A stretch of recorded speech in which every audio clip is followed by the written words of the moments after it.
हिसार लोकसभा क्षेत्र में इंडिया गठबंधन के उम्मीदवार जयप्रकाश जातिगत समीकरणों को अपने पक्ष में करने के लिए वैश्य समाज के लोगों को अपने चुनावी मुद्दों को समझाने में लगे हैं।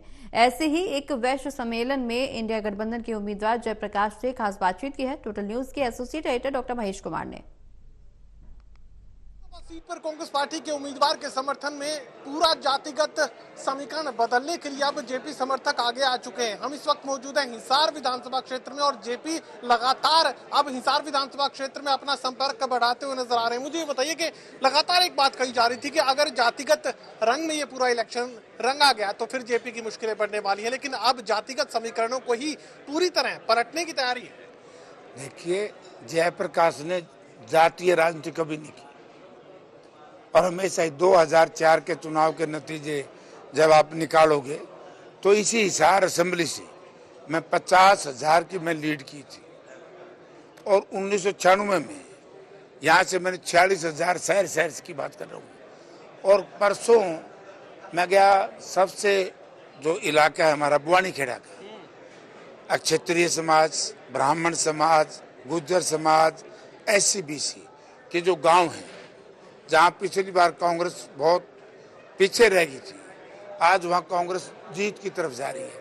ये भारतीय जनता पार्टी के लोगों को पता लग गया और मैं आपके चैनल के माध्यम से कहना चाहता हूं, अब इनका ये ड्रामा नहीं चलेगा। भावनात्मक लोग वोट अब की बार नहीं देंगे, ना जात के नाम से देंगे, ना मजहब धर्म के नाम से देंगे, ना क्षेत्रवाद के नाम से देंगे। आज का नौजवान चाहता है मैं रोजगार, आज का दुकानदार चाहता है व्यापार, आज का किसान चाहता है फसल के दाम, आज का मजदूर चाहता है राष्ट्र के निर्माण में उसकी भागीदारी, उसको काम। आज ना सरकार के पास काम है, ना राष्ट्र का निर्माण है, संविधान को खतरा है, संवैधानिक संस्थाओं के ऊपर बुरी तरीके से कब्जा कर लिया है।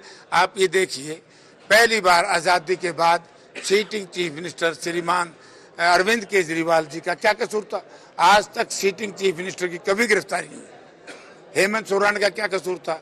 तो ये चीजें अब जनता के बीच में आ गई, अब जनता इनको माफ करने वाली नहीं है। आपका भाषण में सुन पा रहा था और उस वक्त आप एक बड़ा बयान यहाँ पर दे रहे थे कि राजनीति में जो लोग धर्म को आगे लाने का काम कर रहे हैं, धर्म को सामने लाकर जो लोग राजनीति कर रहे हैं, दरअसल वो कायर है। मैं तो अब भी कहता हूँ, धर्म तो हमारी आस्था का सवाल है, धर्म को हम मानते हैं। राजनीति करो, ये बताओ कि भाई हमने इतना रोजगार दिया, हमने इतना काम किया, अब राष्ट्रहित की बात करते। मैं एक इससे बड़ा बयान देता हूँ, राष्ट्रहित की बात करनी है तो करिए। आप ये देखिए, जहाज तो हम खरीद लाए विदेश से, फ्रांस से लाए कि नहीं जहाज ले। अब जहाज को चलाने वाले की जो उम्र रख दी 4 साल, 4 साल में तो ट्रक का ड्राइवर को लग जा, जहाज को कौन चलाएगा? तोप को कौन चलाएगा? मिसाइल्स को कौन चलाएगा? तो ये देश के सामने देश समझ चुका है। ये तो सारे केवल जुमला, इन्हीं का गृह मंत्री कहते बोला ये तो जुमला था। तो मैं गृह मंत्री को भी कहना चाहता हूँ, प्रधानमंत्री को भी, हरियाणा प्रदेश को जुमलों की आदत नहीं है, यहाँ रचनात्मक काम जनता चाहती है। तो इसीलिए मैंने कहा कि धर्म में हमारी कंप्लीट आस्था है। हमने धर्म को राजनीति से किसी ने भी जोड़ना चाहिए। धर्म तो हमारी एक आस्था है, हमें जीने का रास्ता सिखाता है। राजनीति में ये बताएं बीजेपी वाले कि पिछले 5 साल में हरियाणा में कोई थर्मल पावर प्लांट लगाया, कोई IIT बनाई, कोई IIM बनाया, कोई मेडिकल कॉलेज बनाया, कोई एजुकेशन इंस्टीट्यूट खुलवाया, कोई एक्सप्रेस हाईवे, कोई रेलवे लाइन। मतलब जो हमारा एक बहुत बड़ा, बहुत ही स्वीट ड्रीम था हमारा, वो चैंग के अंदर इंटरनेशनल एयरपोर्ट, उसको उठा के भी इन लोगों ने यूपी में भिजवा दिया। कौन दोष चीज के लिए? हरियाणा सरकार दोषी है कि नहीं?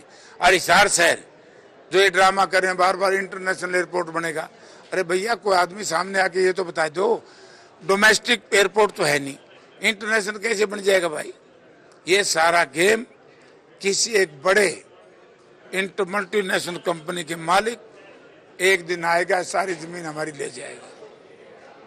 चलिए, जेपी लगातार ये कोशिश कर रहे हैं कि जातिगत समीकरणों के लिहाज से जो खतरा उनके लिए बढ़ता जा रहा था, वो खतरा वो खत्म करते हुए नजर आ रहे हैं।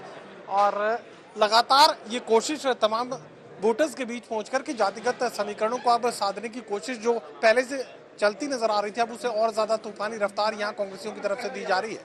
सहयोगी कमल के साथ doctor Mahesh Kumar, total news, Hisar.